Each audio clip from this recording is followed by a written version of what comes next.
Olá, meu querido irmão e minha querida irmã. Nesta mensagem iremos falar sobre a vontade de Deus sobre as nossas vidas. Aqui é Jorge Teles, criei o canal do YouTube Fé e Bom Ânimo para que se cumpra a vontade de Deus descrita no livro de Marcos, capítulo 16, versículo 15, onde diz: Ide por todo o mundo e pregai o evangelho a toda criatura.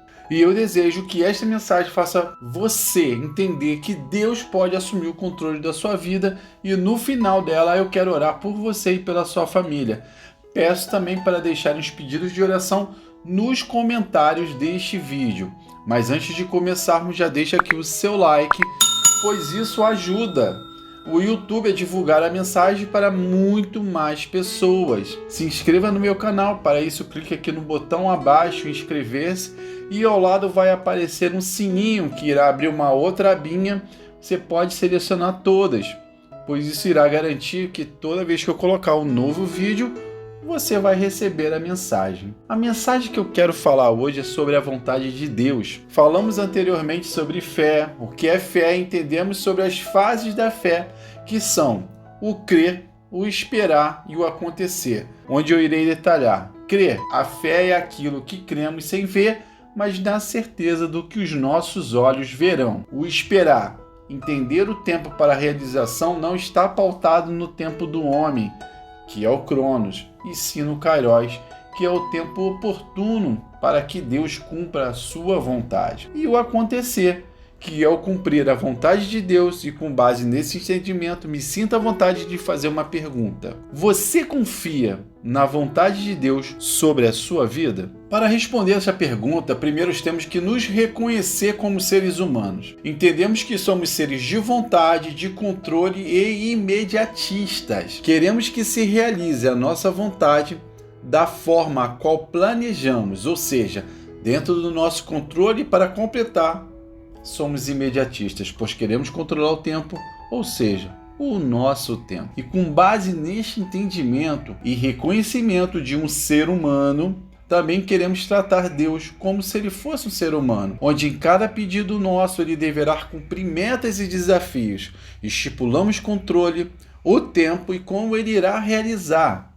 Mas, se o entendimento é este, como devemos tratar Deus em nossas vidas? Primeiramente, eu digo a vocês que devemos reconhecê-lo como Pai e Deus. E também reconhecer que ele não pertence a este mundo. Portanto, ele não está preso ao nosso tempo. O Cronos, aquele que é medido em 60 segundos, 60 minutos, 24 horas, que é um dia, um ano. Ele se prende ao Kairos, que é o tempo de Deus. E quando a gente está falando sobre o tempo de Deus, é um tempo também que não tem a lógica deste mundo. 1 mais 2 é 3 e 2 mais 2 é 4. Não existe a lógica. Ele faz da forma que ele entender, bem entender, e sempre será fora do nosso entendimento. Então veja bem, se ele não está preso ao tempo e nem à lógica deste mundo, então os meios que ele irá utilizar serão totalmente desconhecidos ao nosso entendimento, bem como ao tempo em que ele irá realizar. Como sempre digo, Deus usa de loucuras, essas loucuras que eu falo sempre aos olhos humanos, tá? Para realizar as suas obras. Nós, como seres humanos, temos hábitos de falar de Deus, que está no controle de tudo das nossas vidas. É muito interessante essa afirmação feita por muitos, pois quando tudo está indo muito bem em nossas vidas, ou seja, onde o controle de tudo é possível e, portanto, podemos planejar, a pergunta que eu faço a você é: você deixa Deus controlar a sua vida nos momentos de aflições? Ou seja, começa a tratar Deus como se ele fosse um ser humano, tendo que ele cumprir o nosso tempo e os nossos desafios? Você assume o controle ou continua deixando Deus controlar a sua vida? Eu sei que muitos de nós iremos falar que continuaremos deixando Deus no controle. Porém, se temos tanta certeza disso, por que não descansamos em Cristo? Por que vivemos tão preocupados, perdendo noites de sono e ficamos tão inquietos perante as situações difíceis? Humanos sim, porém com a certeza de que nós não conseguiremos administrar nada melhor que Ele. Ele sabe todos os planos da nossa vida, mesmo que não viemos a entender naquele momento.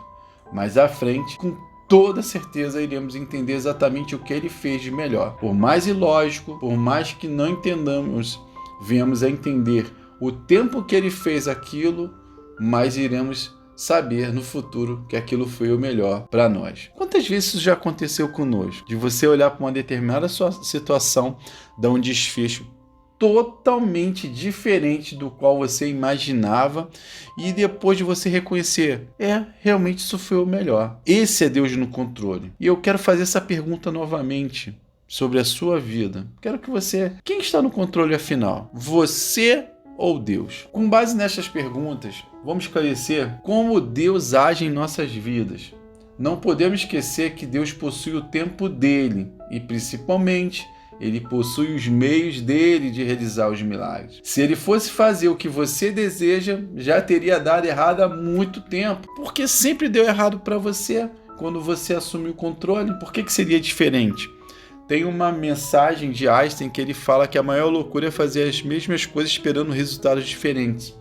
Então, não tema, se entregue a Deus. Isso é uma forma diferente de você fazer as coisas e obter resultados totalmente diferentes. Uma outra coisa que eu queria te chamar a atenção também é o subestimar o poder de Deus. Ou melhor, você começa a assumir o controle da sua vida e começa a falar assim, porque Deus vai agir assim, desta forma. Mas isso aqui é muita coisa, não vou conseguir. Por exemplo, você precisa de 100 mil reais para salvar a sua empresa. Aí você fala, cara, mas eu não tenho nem estoque de 10 mil reais para vender. Meu irmão, a pergunta que eu falo é você que é limitado que está no controle ou você vai deixar Deus agir sem querer saber como ele vai agir? Porque se você começar a querer que Deus age sobre a sua vida, limitando o tempo de Deus e limitando o que ele pode fazer, então assume o controle sozinho. Deixa ele agir e não limite o poder dele sobre a sua vida. Não podemos viver com pensamentos pequenos. Não podemos limitar o poder de Deus. É muito interessante quando começamos a falar da vontade de Deus, temos logo que associar o controle, onde temos a noção que Deus tem o controle de todas as coisas. Você sempre fez essa afirmação, mas tal afirmação existe em dois sentidos. O primeiro é que Deus tem um governo e um domínio sobre todas as coisas. Isso é certo. Mas logo, ele também nos deu o livre-arbítrio para decidirmos se iremos amá-lo, adorá-lo e segui-lo. Da mesma forma que temos o livre-arbítrio, e Deus não é homem, para que ele volte atrás ou minta, da mesma forma temos o controle da nossa vida. Precisamos crescer um pouco mais quando decidimos a segui-lo. Isso é uma opção nossa. A Bíblia fala que ele nos escolheu. Somos escolhidos e amados por ele. Mas a pergunta é, mas nós o amamos? Nós escolhemos para ser o Deus das nossas vidas? Quando você está diante de um problema, olha só como começa a chave. Você tem total confiança que Deus irá resolver? Ou você é daqueles que fala que Deus está no controle de tudo, mas quando se passa muito tempo e você não vê o mover de Deus na sua vida, você acaba a sua paciência na espera, começa a preocupação, começa a ficar inquieto e você começa a sair do descanso em Deus e começa a querer assumir o controle da situação novamente. Esse é o mover de Deus. Você esperar e ter paciência para que a vontade dele se cumpra. Para mim é muito importante, irmãos, que você entenda que a questão do livre-arbítrio. Pois se você não tiver um entendimento, pode ter certeza que você está se enganando e tomando o controle da sua vida ao invés de devolver o controle a Deus. Assim você pode descansar e deixar ele agir na sua vida. Eu quero que você entenda que eu estou falando a todo momento, voltando a mesma mensagem, para isso ficar gravado, porque a sua transformação ela vem pela mudança da sua mente, a metanoia, pois quando a sua mente muda, tudo muda. Eu sei que também não é fácil, mas tem que ser um exercício diário. Porque toda vez que você se pegar assumindo o controle da situação, começando a vir a preocupação, começando a vir a angústia, vindo a inquietação, lembre-se que Deus é o melhor administrador de vidas que eu já conheci. Portanto, deixe ele conduzir a sua vida, não assuma o controle. Depois que conversamos sobre o seu controle e a vontade de Deus, me responda, meu irmão e minha irmã, quem é que você quer que tenha o controle da sua vida? Você ou Deus? Quero muito que você responda que o controle da sua vida é de Deus, pois esta é a escolha mais assertiva. Pois só existe uma forma de você agradar a Deus, é tendo fé e de que qualquer situação lhe fará melhor para você, mesmo você não concordando imediatamente, pois deverá prevalecer a vontade dele acima da sua. Eu quero que você entenda que Deus, tudo o que Deus faz não é mediano, sempre será perfeito. Vou lhe chamar a atenção para um único detalhe: o medo.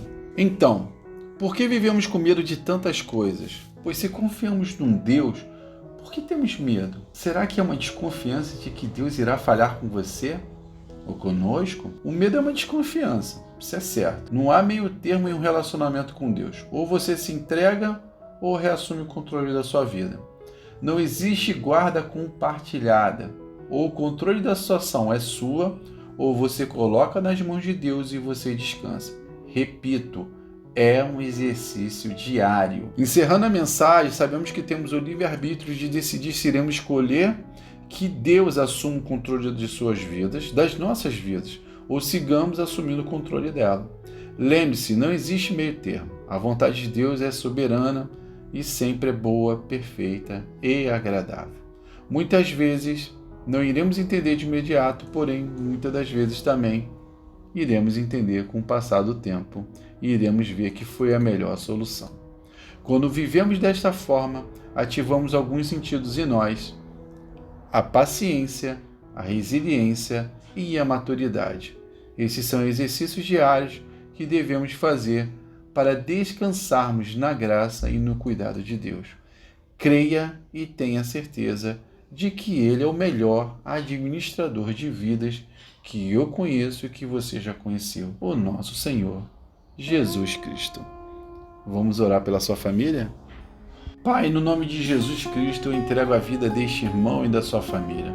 Eu também entrego em suas mãos as suas batalhas. Eu peço para que eles entendam que o Senhor é o melhor administrador de vidas e que eles deixem o Senhor assumir o controle das suas vidas e das suas famílias.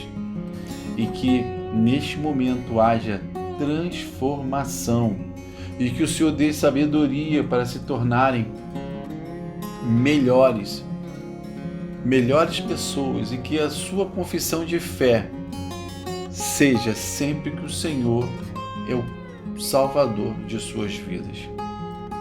Eu peço para que o Senhor tire esse pensamento deles de controle, de imediatista e que os dê serenidade para que possam fazer esse exercício de descansar em Ti hoje e sempre.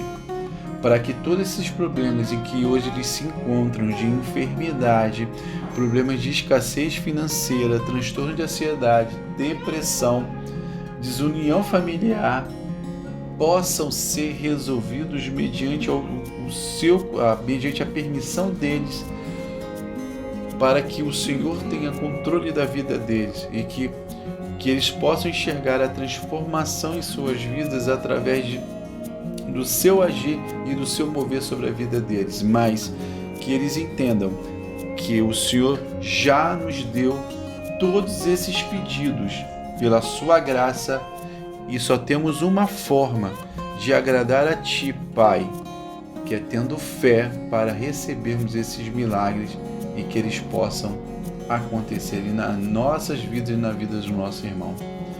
Eu peço também, Senhor, para que não nos deixe desviar das propostas, dos planos da vontade do Senhor sobre as nossas vidas. Pedimos para que nos dê sabedoria para agirmos durante as aflições, para que tenhamos paciência e confiamos em Ti no seu tempo, para que possamos alcançar as Suas promessas. E já decretamos também, no nome de Jesus Cristo, que a cura de toda a enfermidade, a cura de toda a escassez financeira, a cura de todo o transtorno de ansiedade, de toda a depressão, de toda a briga familiar, desunião familiar, elas já estão encerradas neste momento sob o nome mais poderoso do universo, o Senhor Jesus Cristo. Declaramos que aceitamos Jesus Cristo como nosso Salvador e sabemos que por Ele já somos mais que vencedores, salvos, curados e sarados, no nome de Jesus Cristo, pois no nome dele não há impossíveis. Amém. Meu irmão e minha irmã, muito obrigado por mais este vídeo, por terem ficado aqui comigo, e os vejo no próximo vídeo. Aqui é Jorge Sterling, do canal do YouTube Fé e Bom Ânimo, e compartilhe essa mensagem e que ela possa alcançar todos os cantos da terra. Tchau, tchau.